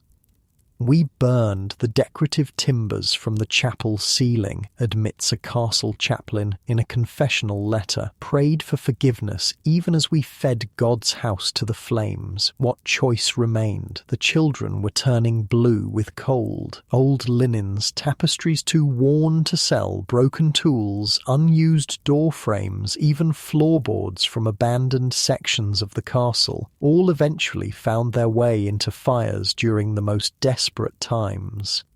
Record here, third stair of North Tower dismantled for fuel, notes a steward's account with bureaucratic precision, to be rebuilt in spring if God grants us to see it. When conventional fuel sources were exhausted, castle dwellers turned to alternatives that reveal how desperate their situation had become. Mix 1 part rendered fat with 2 parts dried horse dung and 1 part straw, instructs an elderly servant to younger staff. Press into cakes and dry near the fire. Burn slow and hot when no wood remains. These improvised fuel cakes were a technology born of necessity, not as effective as wood or coal, but capable of providing critical heat when nothing else was available. Similar improvised fuels have been documented in various cultures facing extreme conditions, from Himalayan communities to Arctic indigenous groups. "Smells unholy," complains a night squire, wrinkling his nose as the fuel cakes burn, "but better than freezing to death." The smell was indeed a downside, one more indignity in a season full of them. But as the old medieval saying went, cold noses smell nothing. When survival was at stake, comfort concerns like pleasant odours became irrelevant. Even more extreme than burning furniture or making dung cakes was the practice of bringing livestock inside the castle walls, and sometimes inside the castle itself. "Bring the milk cows into the inner bailey," orders the castle steward as another snowstorm threatens. "The pigs and chickens into the old storage room off the kitchen. We need their heat more than we need cleanliness now." This wasn't just about preserving valuable animals from freezing to death, though that was certainly a consideration. It was also about harnessing their body heat to help warm human inhabitants. "We slept with the chickens," admits a kitchen maid, almost embarrassed at the memory. "A dozen of us servant girls in the hen house, feathers and filth everywhere, but warm enough to live through the night." In the most desperate situations, animals were brought directly into human living spaces. Records from several medieval castles mention cows and horses being stabled in great halls during extreme weather, a practice that would have been unthinkable under normal circumstances. "The young calves were kept in the Lord's antechamber," recalls a dairymaid from a particularly harsh winter. "Lady Margaret herself tended them, said they were too valuable to lose, and their breath kept the connecting rooms warmer." A cow's body heat output is roughly equivalent to a 1 kilowatt heater, significant warmth in an unheated stone space. Medieval people understood this value intuitively, if not scientifically. The practice of sharing living space with animals during extreme cold has parallels across many pre-industrial cultures. Mongolian herders traditionally brought baby animals into their yurts during harsh weather. Alpine farmers often built their homes with the stable on the ground floor, allowing the animal heat to rise and warm human quarters above.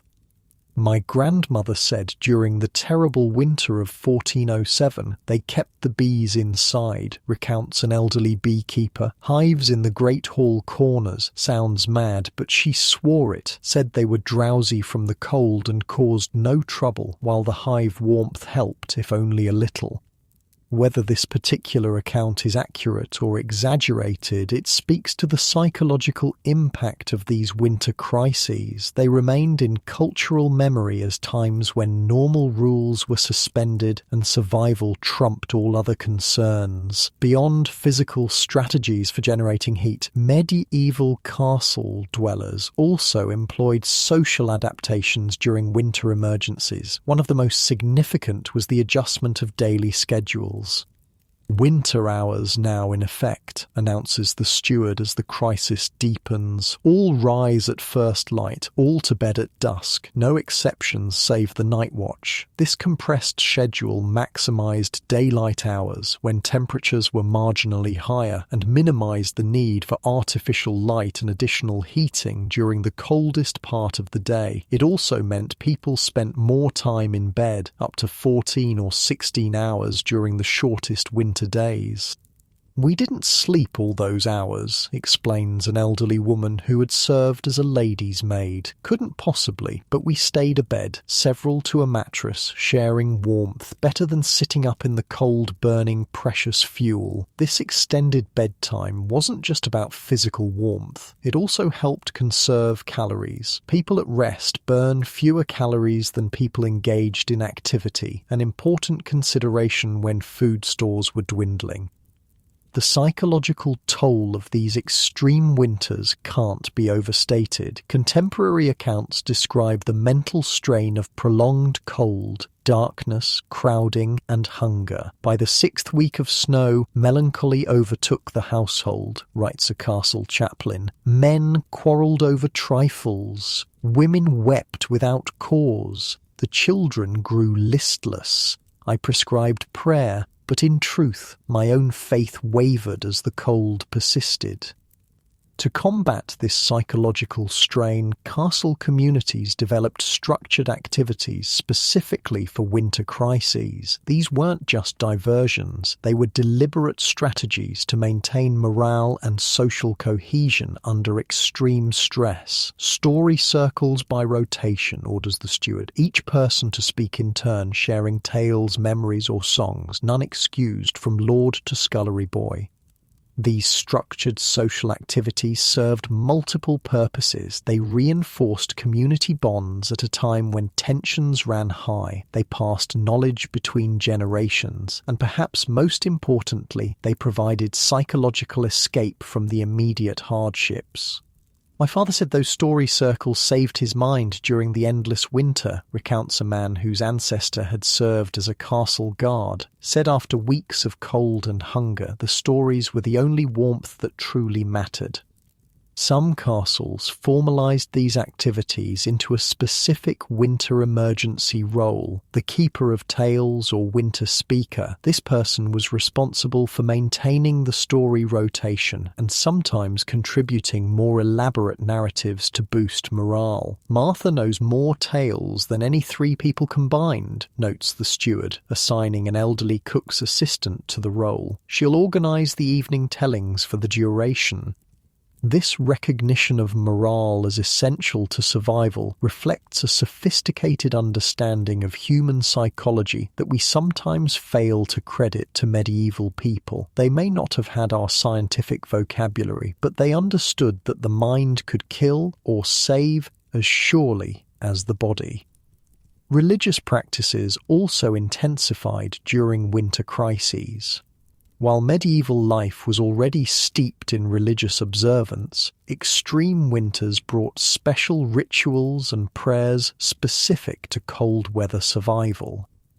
Thrice daily prayers to St. Benedict the Snow Turner, instructs the castle chaplain, all to attend without excuse. St. Benedict wasn't actually known as the Snow Turner in official church doctrine, but local traditions often assigned specialized roles to saints based on community needs. In this case, a regional tradition had designated Benedict as particularly effective at ending persistent winter weather. Other winter-specific religious practices included the blessing of fuel stores, special candle lighting rituals on particular feast days, and in some cases processions around the castle walls carrying relics believed to have weather-influencing properties. "We walked the walls with St. Oswald's tooth," remembers an elderly woman, describing a winter ritual from her childhood in a northern castle. "Chaplain led us, lords and scullery maids alike, all singing the Thor prayers. Next day wasn't warmer, but we felt better for trying." The psychological benefit of these rituals likely outweighed any meteorological impact, but that didn't make them less valuable to the people performing them. They provided structure, hope, and a sense of agency during circumstances that otherwise left people feeling powerless. As winter emergencies stretched from days into weeks and sometimes months, castle inhabitants faced the grim task of determining who would receive increasingly scarce resources, decisions that reveal much about medieval values and power structures. The old and infirm to receive double blankets but half rations, orders the steward, making the brutal calculation that those who moved least needed more warmth but could survive on less food than active workers. Children and pregnant women to receive milk daily, even as others go without, states another directive, prioritizing the future of the community over present comfort for all. These decisions weren't made lightly, and castle accounts sometimes record heated debates among leadership about the most ethical way to distribute dwindling supplies. The marshal argued that guards should receive preferential treatment as the castle's security depended on them, notes one such account. The chaplain countered that the youngest children should be prioritized as most vulnerable. The Lord heard both and ruled night watchmen and children under 5 to receive full rations, all others reduced by 1/3. These were the survival ethics of medieval crisis management, pragmatic but not without compassion, hierarchical but with recognition of special vulnerability and essential roles. Perhaps the most extreme measure recorded during winter crises was the practice of warm sleeping, a rotation system that ensured the most vulnerable castle inhabitants always had access to the warmest sleeping spots. "Implement the 3-shift sleeping arrangement," orders the steward when the cold becomes life-threatening. 8 hours by thirds, beds never empty. This meant that beds, particularly those in relatively warmer locations, were used continuously, with different people sleeping in them in rotation throughout the 24-hour cycle. As one person rose to work, another immediately took their place in the still warm bedding. "Strange to sleep in the Lord's daughter's bed while she was at her lessons," recalls a servant girl from one such crisis. "Stranger still to know that when I rose, the cook's boy would take my place, but the arrangement kept us alive." This practice upended normal social boundaries and hygiene standards, but it maximized the utility of limited warm sleeping spots. Body heat was too precious a resource to waste on empty beds during the coldest hours. Even more extreme were the designated warm rooms, spaces where temperature was maintained at survivable levels at all costs, even as the rest of the castle was abandoned to the cold. "The south solar is now the warm room," announces the steward, "all fuel to be directed there. Those not on essential duty will shelter there when not working." These warm rooms functioned as community lifeboats, places where the most vulnerable could retreat when conditions elsewhere became life-threatening. Unlike modern warming centres, which typically operate during daylight hours, castle warm rooms often operated continuously during the worst weather. "We kept the solar at living temperature for 11 days without break," records a proud steward after a particularly brutal cold snap burned every spare timber but lost not a single soul to the cold. God be praised. The effort required to maintain these spaces was enormous. Servants worked in shifts to keep fires burning continuously. Precious fuel was diverted from other uses. Tapestries, screens, and makeshift partitions were arranged to prevent heat loss. These rooms represented medieval crisis management at its most resource-intensive. In the most extreme cases, when fuel was critically scarce, castle inhabitants resorted to what records euphemistically call the living circle, a last-ditch survival method based entirely on shared body heat.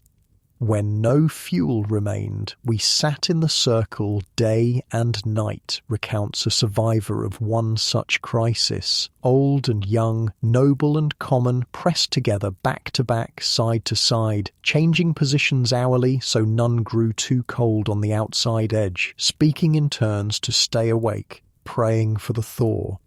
This practice, dozens of people sitting in tight formation conserving collective body heat, was the final defense against lethal cold when all other options had failed. Archaeological evidence suggests it wasn't uncommon. Several medieval sites show unusual wear patterns on floor stones, consistent with large groups sitting in circular formations during specific periods associated with extreme weather events. As our castle endures its winter crisis, we see all these measures implemented in succession, from the initial consolidation and rationing to the increasingly desperate fuel alternatives to the final social adaptations that prioritized collective survival over individual comfort or status. 3 weeks now in the warm room, notes a weary lady-in-waiting in her diary. Lady Anne sits shoulder to shoulder with the kitchen maids. Lord William takes his turn tending the fire like any common man. The chaplain says God is teaching us humility. If so, the lesson is well learned. The crisis revealed both the fragility and the resilience of medieval castle life. These stone fortresses, so imposing in their strength against human enemies, proved vulnerable to winter's assault, yet the communities within them developed sophisticated, multi-layered strategies for survival that combined physical, social, and psychological adaptations. As the endless winter of 1395 finally began to loosen its grip, castle inhabitants emerged from their ordeal forever changed by the experience. Social barriers, temporarily lowered by necessity, never quite returned to their former rigidity. Survival knowledge, shared across class lines, became part of the castle's collective wisdom, and the memory of how close they had come to disaster instilled a new respect for winter's power.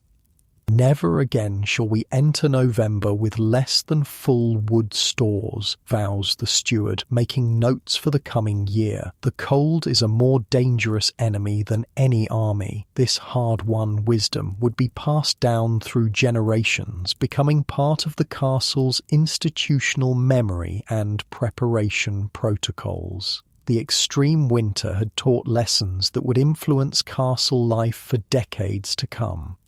As the first true spring day finally arrives, with warmth that penetrates even the thick stone walls, the castle community emerges from survival mode. The abandoned sections are reopened, cleaned, and repaired. The animals return to their proper places outside the living quarters. The rationing systems are gradually relaxed. First day without frost on the inner walls, notes a servant with profound relief. Perhaps we'll live to see summer after all. This cautious optimism reflected the medieval relationship with seasonal change, never taking survival for granted, always aware that nature could turn against humanity with deadly force. The lessons learned during these extreme winter crises would evolve over centuries into more sophisticated heating technologies, better insulation methods, and more efficient fuel use. The desperate improvisations of medieval castle dwellers contained the seeds of innovations that would eventually make winter survival less precarious for future generations. But for those who lived through these crises, the knowledge was more immediate and personal. They had faced winter at its most brutal and survived through a combination of preparation, adaptation, and community cohesion. Their experiences reveal a side of medieval castle life rarely depicted in romantic portrayals, one where the greatest enemy wasn't the opposing army or the plotting rival, but the silent, creeping cold that threatened everyone regardless of rank or status. As we leave our castle emerging from its winter ordeal, we can reflect on what these extreme survival measures tell us about medieval priorities, ingenuity, and resilience. The strategies they developed, from four-poster beds to fuel rationing to social reorganization, were sophisticated responses to environmental challenges that tested human endurance to its limits. Their struggle against the cold shaped not just how they lived through winter, but how they designed, built, and organized their world year-round. The legacy of that struggle can still be seen in the architecture, technology, and cultural practices that evolved from their hard-won experience. Dawn breaks over the castle walls. Sunlight catches on frost-covered stone, turning battlements into glittering crystal sculptures. After months of bitter cold, the first true hint of spring warms the air. A night watchman, finishing his shift, pauses to turn his face toward the strengthening sun. "Made it through another winter," he murmurs, something like wonder in his voice.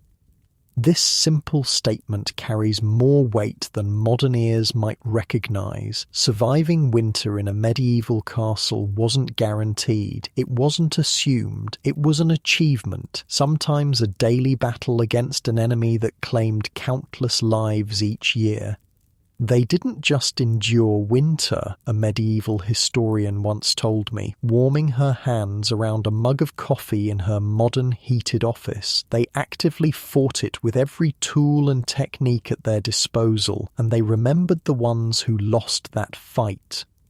The techniques we've explored throughout our journey, from four-poster beds with their tactical curtains to communal servant sleeping to the desperate measures of extreme weather, weren't just interesting historical curiosities. They were survival technologies developed and refined through generations of trial, error, and sometimes deadly consequences. My research suggests that winter deaths in medieval castles could reach 5 to 10% of the household in particularly harsh years, the historian explained. Higher among the elderly and very young, of course, lower among those with access to better warming methods. These casualties weren't just accepted as inevitable. Each death prompted refinements in survival strategies, adjustments to protocols, new innovations in heating and insulation. Medieval people weren't passive victims of their environment. They were active problem solvers, constantly adapting to challenges that threatened their existence. A good example of this adaptive innovation can be seen in the evolution of the bed warmer. Early medieval nobles might have used simple heated stones wrapped in cloth, effective but dangerous, easily causing burns or fires. By the late medieval period, purpose-made warming pans had developed with long handles for safety and perforated lids to prevent bedding from scorching. They didn't have our technology, an architectural historian explained while showing me through a restored castle bedroom, but they had centuries of accumulated practical knowledge about heat transfer, insulation, and thermal efficiency. They just conceptualized it differently than we do. This practical knowledge shaped not just winter survival tactics, but the entire design and operation of medieval castles. The placement of kitchens, the arrangement of sleeping quarters, the thickness of walls, the size and position of windows, all reflected lessons learned through bitter experience about managing cold. Notice how the servants' quarters were positioned above the kitchen in this castle, the architectural historian pointed out. That wasn't random. Heat rises. The kitchen fires kept those rooms marginally warmer than they would have been elsewhere. Medieval builders understood thermal dynamics through experience, not equations. This principle of practical knowledge applied to clothing as well. Without our modern understanding of microfibers and thermal layers, medieval people nevertheless developed sophisticated clothing systems to manage cold. Look at these illuminated manuscripts, an expert in medieval textiles suggested, showing me richly detailed images of winter scenes. See how the layers work? Linen undergarments to wick moisture, wool middle layers for insulation, and an outer layer of heavier wool or fur for wind protection. It's not that different from modern outdoor gear philosophy. What's particularly fascinating is how differently these survival systems operated depending on social class. The techniques available to nobles, four-poster beds, warming pans, private chambers with dedicated fires, created one experience of winter. The methods used by servants, communal sleeping, strategic positioning near heat sources, shared body warmth, created another entirely. Winter wasn't the same experience for everyone in the castle, a social historian emphasized. It wasn't even the same threat. For a well-fed noble with access to fuel and warm bedding, winter was primarily a discomfort. For an elderly servant with marginal nutrition and no private heat source, it was potentially lethal. This disparity in winter experience reinforced and was reinforced by the social hierarchy of medieval castle life. Access to warmth was a form of privilege as real and significant as access to food or wealth. Yet paradoxically, extreme winter crises sometimes temporarily flattened these hierarchies, forcing cooperation across social boundaries in the name of collective survival. There are fascinating accounts of winter emergencies where normal social rules were suspended, the social historian noted. Lords working alongside servants to gather fuel, nobles and commoners sharing sleeping spaces, food redistributed based on need rather than rank. These episodes were always framed as exceptional circumstances, but they reveal the flexibility that existed within seemingly rigid social systems. This flexibility, the ability to adapt both physically and socially to extreme conditions, was perhaps the most important survival tool in the medieval arsenal. When standard practices failed, when traditional hierarchies proved inadequate to the challenge, medieval castle communities could restructure themselves temporarily to prioritize collective survival. They were, in many ways, more adaptable than we are, suggested an expert in disaster management who studies historical responses to extreme conditions. Modern comfort has made us less tolerant of discomfort. We expect consistent temperatures, private sleeping spaces, unlimited hot water. Medieval people expected none of these things and could adjust more readily when conditions deteriorated. This adaptability extended to psychological strategies as well. The medieval approach to winter included not just physical preparations, but mental ones, rituals, prayers, and community practices designed to maintain morale through the darkest, coldest months. Winter was as much a psychological challenge as a physical one, a historian of medieval religion explained. The special prayers, the feast days that punctuated the season, the traditions of storytelling by firelight, these weren't just cultural practices. They were psychological survival tools, ways of creating meaning and maintaining hope during the most difficult time of year. Some of these psychological tools have survived into modern times, though often disconnected from their original survival context. Our traditions of gathering for holidays during the winter months, of telling stories around fires, of marking the winter solstice, all have roots in medieval practices developed partly as responses to the challenges of winter survival.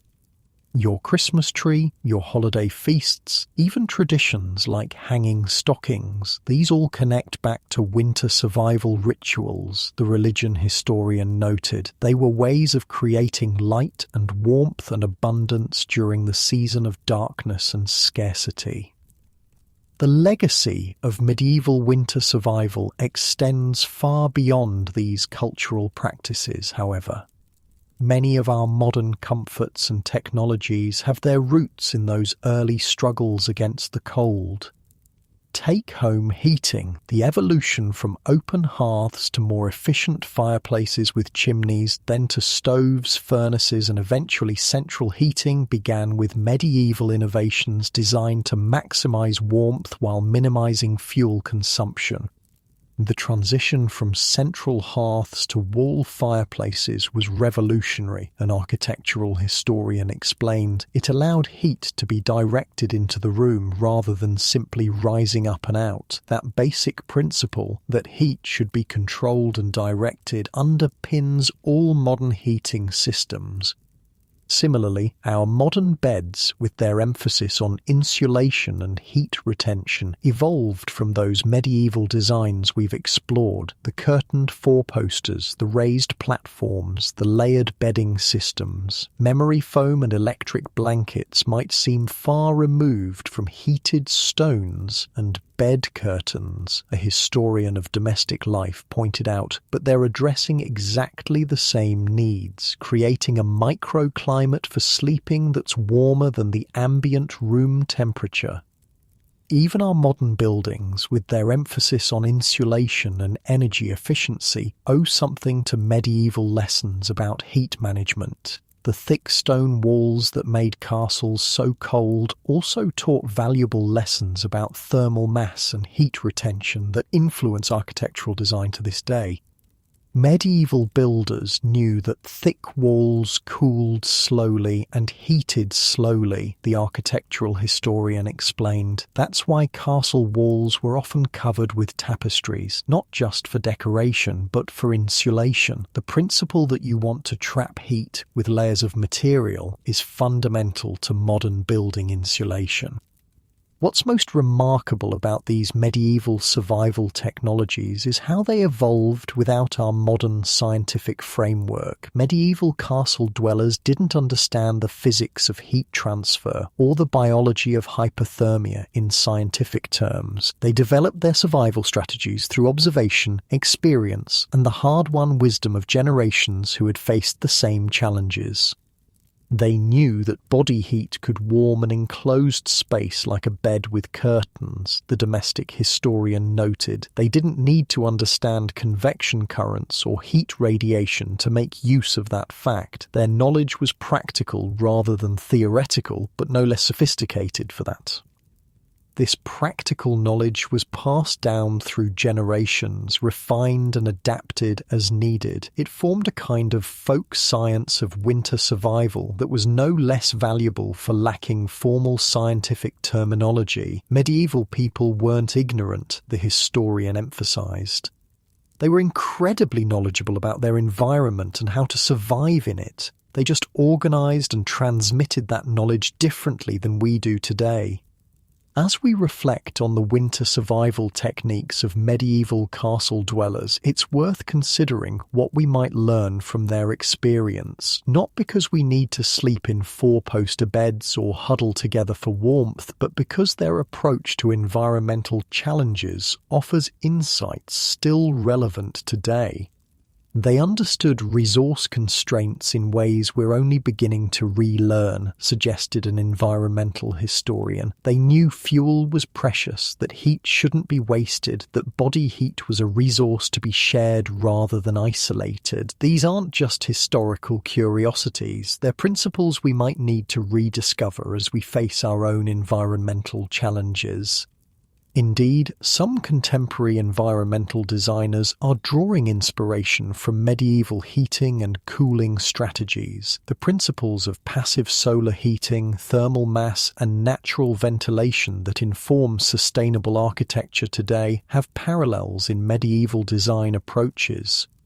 The greenest building practices today often look surprisingly medieval, the environmental historian noted, not because they're primitive, but because they're working with natural processes rather than overwhelming them with technology. Similarly, the social adaptations medieval communities made during winter emergencies, prioritizing collective welfare, sharing resources based on need, temporarily flattening hierarchies, offer models for crisis response that remain relevant. There's something to be learned from how these communities reorganized themselves during extreme conditions, the disaster management experts suggested. Not to romanticize the past, medieval crisis management was often harsh and inequitable by modern standards, but to recognize that social flexibility is as important as technical solutions when facing environmental challenges. As our journey through medieval winter nights comes to a close, we can appreciate these castle dwellers not just as historical figures, but as fellow humans who faced challenges we rarely encounter in our climate-controlled world. Their ingenuity, adaptability, and resilience in the face of conditions that would overwhelm most modern people deserve our respect and attention. The night watchman on the castle wall, turning his face to the spring sun after months of bitter cold, isn't just a figure from the past. He represents the human capacity to endure, to adapt, to survive conditions that seem insurmountable. His quiet statement, "Made it through another winter," carries the weight of that achievement, the recognition that survival wasn't guaranteed but earned through preparation, knowledge, and community effort. As you lie in your bed tonight, warm and comfortable in ways medieval castle dwellers could hardly imagine, consider the contrast between your sleep environment and theirs. Your temperature-controlled room, your engineered mattress, your precisely designed bedding with its optimized insulation. These comforts that we take for granted would have seemed miraculous to the people whose stories we've explored. The lord in his curtained bed, the servants huddled near the kitchen fire, the night watchman stamping his feet on the frozen ramparts.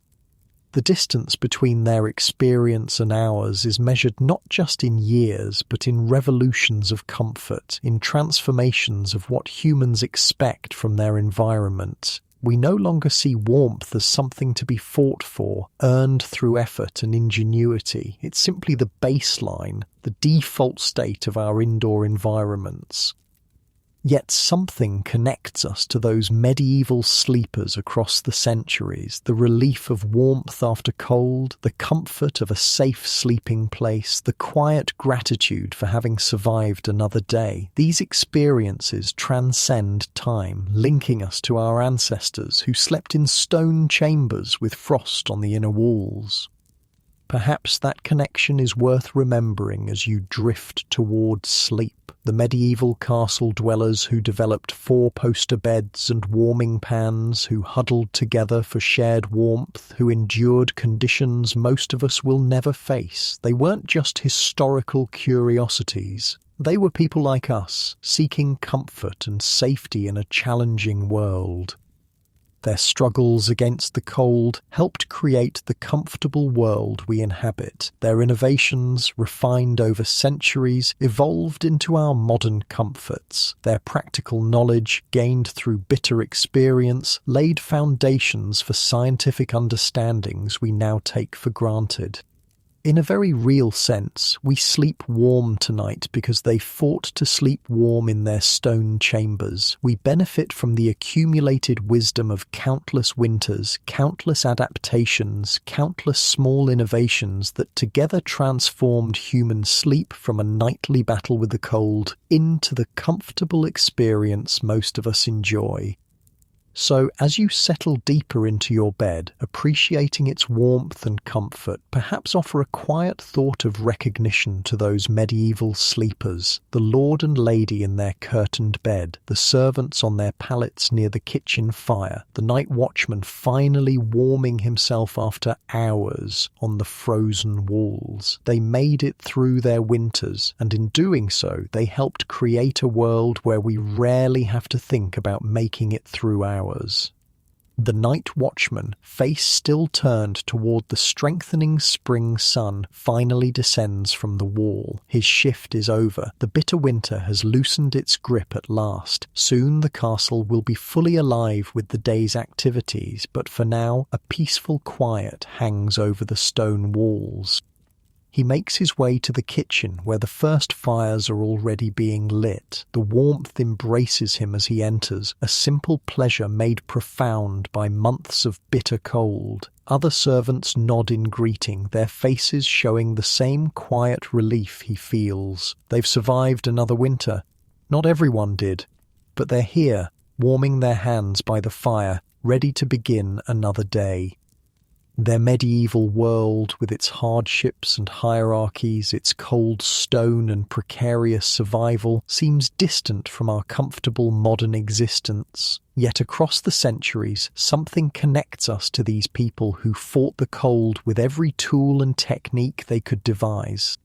The human need for warmth and safety, the ingenuity that transforms hostile environments into habitable ones, the shared knowledge that passes from generation to generation, gradually transforming how we live and sleep.